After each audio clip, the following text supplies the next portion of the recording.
Et bonjour ami poisson, je te retrouve avec immensément de plaisir et de bonheur pour te proposer ta guidance pour l'année 2026.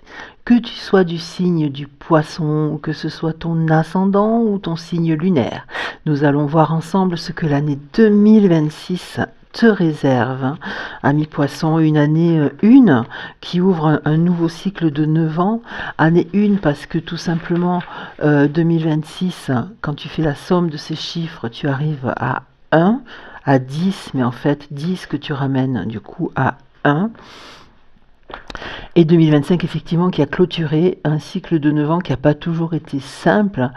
2026 au niveau cosmique et au niveau planétaire va avoir beaucoup de choses se produire, notamment déjà 13 lunes, ce qui n'est pas forcément courant et qui n'arrive pas tous les ans, et d'autres mouvements planétaires qui font que cette année 2026 te libère enfin des chaînes du passé, ces chaînes qui te retenaient émotionnellement et psychologiquement, et peut-être même physiquement, d'un point de vue physique et physiologique.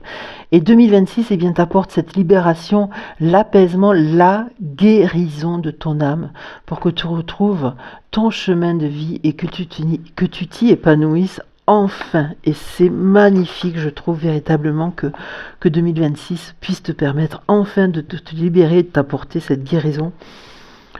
Et je suis d'autant plus ravie d'entendre ça que je suis moi-même ascendant poisson. Donc je suis très heureuse de voir qu'au niveau cosmique et planétaire, les choses vont nous permettre effectivement d'arriver à cette libération et à cet épanouissement. Et pour cela, eh bien, nous allons explorer à travers Akasha, cet oracle que j'aime tellement, tu le sais, et ce que l'année 2026 nous réserve, mais aussi l'oracle de la forêt de Gaïa, cet oracle que je t'ai déjà proposé quelques fois, que je trouve absolument superbe, tellement vibrant, tellement parlant et tellement merveilleux. Les cartes sont magnifiques et apportent tellement de magie dans leur dessin, dans leur couleur. Moi, je le trouve extraordinaire, cet oracle. Et du coup, c'est lui qui a choisi cette année de m'accompagner et non pas Béline. Donc, je suis ravie de ça aussi. Dans tous les cas, on va de suite commencer bien par Akasha, selon le modèle classique que j'ai l'habitude de te proposer en syllabes, donc, et les 4 du dos de deck. Le dos de deck, donc maintenant tu sais ce que c'est, hein, ce sont les lames qui se retrouvent en fin de oh là, eh bien il y a beaucoup de choses qui sautent là, je vais juste garder celle-ci. Beaucoup de dos de deck, donc je te disais, ce sont les lames qui sont à la fin du jeu, et moi tu sais que j'ai l'habitude d'en tirer 4. Donc on va aller voir. Donc on va garder la première qui a sauté. Voilà. Et on va aller voir quelles sont les 5 suivantes. Là.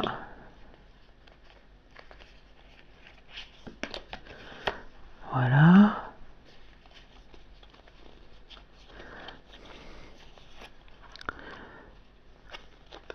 C'est très bien parce que finalement c'est quand même en lien avec, je trouve, ce que je t'ai dit au début, même si visiblement ça peut paraître quelque chose de négatif, mais loin s'en faut. Et on continue. C'est vrai que toutes ces cartes qui sortent là, elles n'ont pas forcément un aspect positif à la première lecture, hein. Mais bon, je suis certaine que tout ça, c'est pour terminer effectivement cette transformation-là et ces chaînes dont on se défait, les chaînes qui ressortent un petit peu, là, on va aller voir tout ça. Mais comme on est en train de s'en défaire, je trouve que c'est super. On a la carte de l'ouverture du cœur, c'est la carte qui est ici et qui a sauté tout à l'heure. Véritablement une carte qui fait que tout au long de cette année 2026 et même tout au long de ces 9 ans, ce cycle de 9 ans qui démarre avec 2026, une carte qui va être importante pour nous et il va falloir garder cette ouverture du cœur pour tout le reste. Et là, je trouve qu'on a quelque chose qui est vraiment en lien avec cette clôture de cycle 2025, 2025, donc cette clôture de cycle de 9 ans dans lequel on a pu se sentir enfermé, retenu, enchaîné, avec effectivement une notion d'abandon. Qui a rejailli là et qui peut-être nous a accompagnés un peu trop sur cette dernière année. La santé, parce que du coup forcément, eh bien, tout ce qu'on vit, ça n'impacte pas que au niveau spirituel et émotionnel, ça impacte aussi au niveau physiologique avec la santé, qu'elle soit physique ou psychique. La culpabilité, je te les montre toutes. Hein. On a aussi le mensonge, et ça, je crois que sur 2025, il y a tu me le confirmes si tu veux. On a beaucoup de masques qui sont tombés, des masques qu'on voulait nous faire porter et des masques que les autres ont portés pour nous tromper. Le cercle est là pour bien nous signifier que c'est terminé, on ne va plus tourner en rond. Et la carte de on va toutes les revoir. Hein.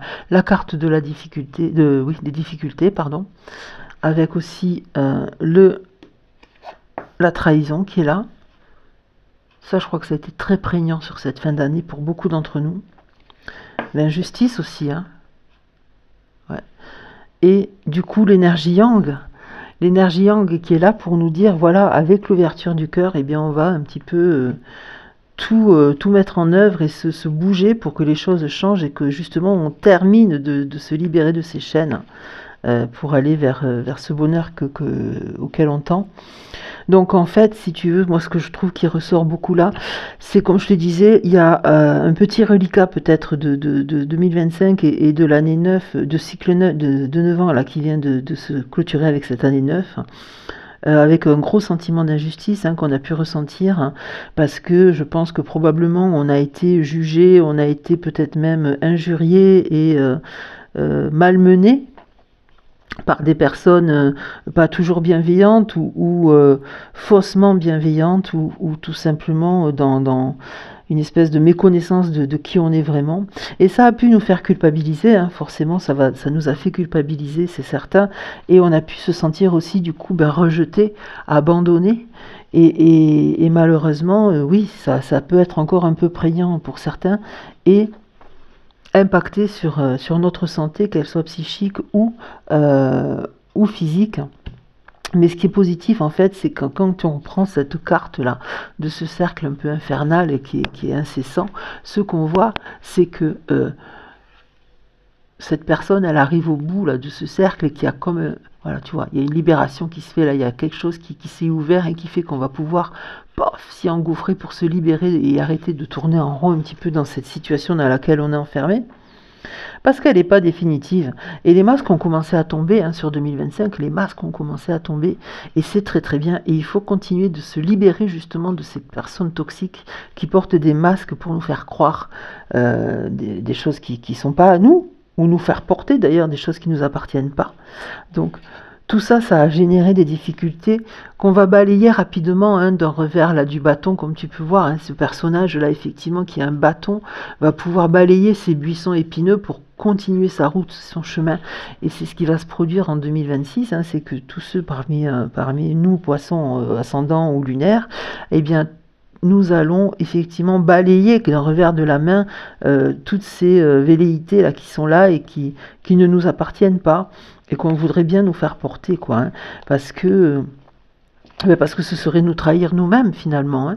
Ce serait nous trahir nous-mêmes, nous maintenir dans ce sentiment d'injustice, se maintenir dans ce sentiment d'abandon, dans cette culpabilité qui est ici, là, hein, qu'on ne doit plus porter, mais vraiment pas. Il faut continuer de se libérer de ces chaînes là, qui ne sont pas à nous, continuer de faire tomber les masques si besoin, et pour ça, eh bien, il faut garder le cœur grand ouvert, et puis bien entendu, se bouger. L'énergie yang, c'est l'énergie masculine de dynamisme, de force et d'action. Donc se mettre en action, se mettre en mouvement pour terminer de balayer là, hein, avec le bâton là, de tous ces buissons épineux qui sont là et qui cherchent à nous retenir dans une situation qui n'est pas la nôtre, qui ne nous appartient pas. Donc on va aller voir avec l'oracle de la forêt de Gaïa ce que cet oracle a à nous communiquer comme message supplémentaire pour 2026. Quelle va être la confirmation peut-être de ce qui va se passer ou un message supplémentaire, mais décidément. Allez, hop, je vais la garder celle-ci, et elle est d'ailleurs de toute façon magnifique, donc je vais la garder. Et on va continuer à voir s'il y en a qui sautent toutes seules ou si je vais moi-même aller les chercher.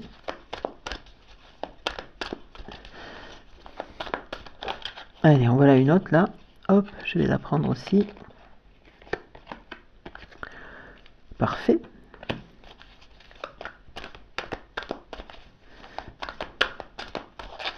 Et je vais donc aller chercher la troisième puisqu'elle ne veut pas sauter. Et on va aller voir après le dos de deck. C'est magnifique. Ces 3 cartes sont juste extraordinaires. Allez, on va aller voir quel est le dos de deck. Et ça apporte vraiment une note positive que je ressentais malgré tout depuis le début de cette... oh, allez, j'en ai plusieurs qui là. De cette guidance. Donc, en dos de deck, voilà ce qu'on trouve. Je vais te le dire. Donc, le dos de deck, il est là un petit peu pour confirmer ce qui a été dit sur la guidance. Hein. Je commence par lui parce que c'est vraiment... en continuité et en adéquation avec ce qui a déjà été dit, on retrouve la notion de conflit, un conflit intérieur peut-être qui est mené avec cette culpabilité, cette notion d'abandon et de trahison. Ça génère un conflit intérieur qui peut forcément rejaillir aussi à l'extérieur, avec aussi la notion d'épreuve.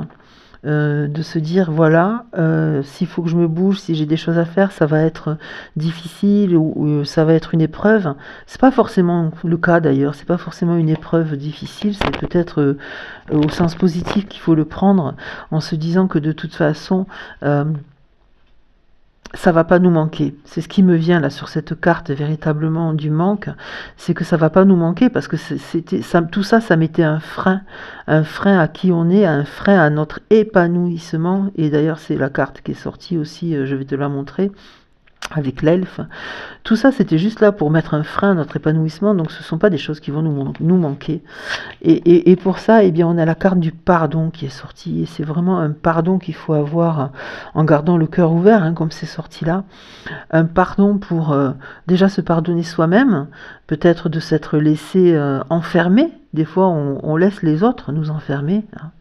Donc se pardonner soi-même et les pardonner à eux parce que voilà, je le dis souvent, c'est pas forcément volontairement qu'ils le font. Alors quelquefois oui, et donc là du coup il n'y a même plus besoin d'insister, mais quelquefois ça part d'un bon sentiment comme on dit, mais c'est juste pas adapté à nous, c'est adapté à eux mais c'est pas adapté à nous, donc faut savoir aussi leur pardonner toujours avec beaucoup d'amour. Hein.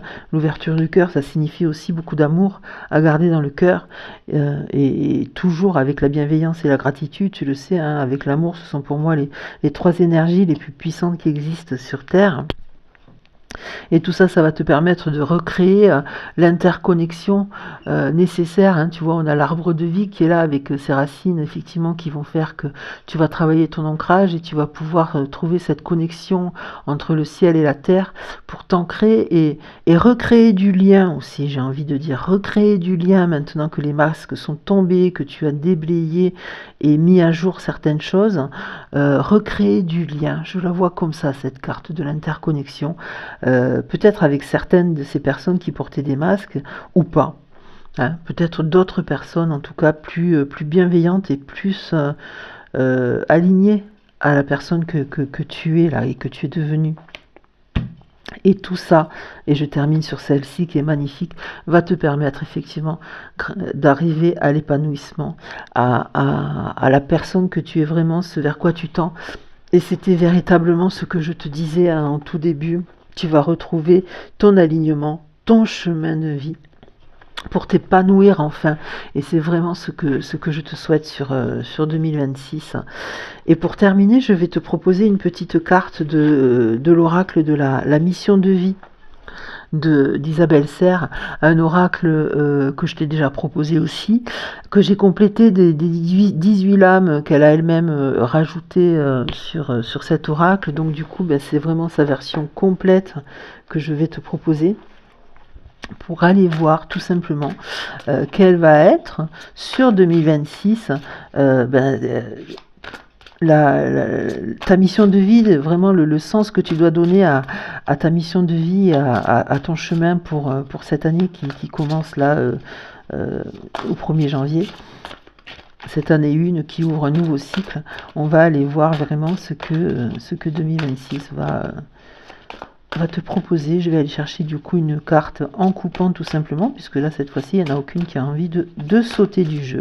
Donc je vais aller couper tout simplement et voir. Voilà, parfait. Donc c'est la carte du chaman.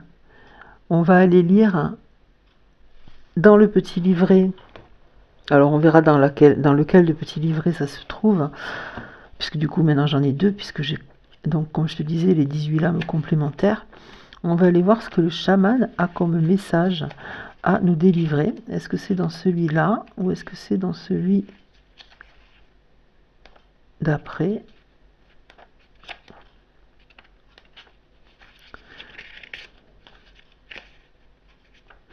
Alors je pense que ça va être plutôt dans le petit, parce que ou alors il y a le L peut-être. Je parle de chaman, mais il faut peut-être que j'aille chercher le chaman. Voyons voir.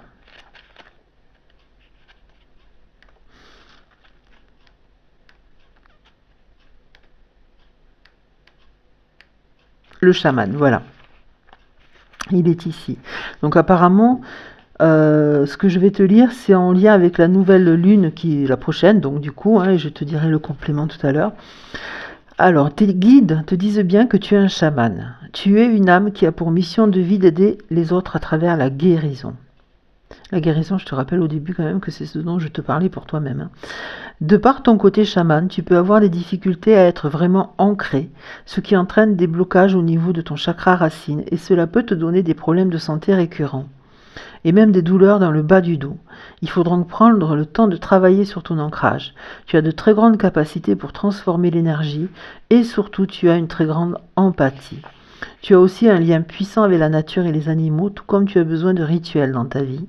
Tu as de très grandes capacités pour transformer le négatif en positif, et tu le fais de façon naturelle. Pour te sentir à ta place, tu dois intégrer ton chamanisme dans ta vie personnelle et professionnelle. La transformation de l'énergie est ta force, alors utilise-la, et cela dès maintenant.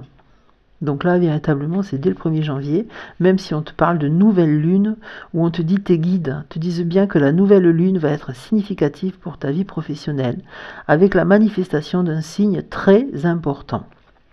Sois bien à l'écoute lors de la prochaine nouvelle lune, hein, des signes qui t'entourent, et il y en a un qui devrait être quand même plutôt marquant pour toi.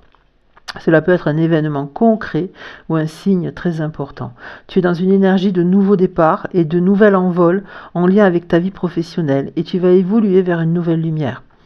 La prochaine nouvelle lune t'apporte un nouvel ancrage indispensable pour la réalisation de tes projets concrets. Donc sois dans une réelle confiance.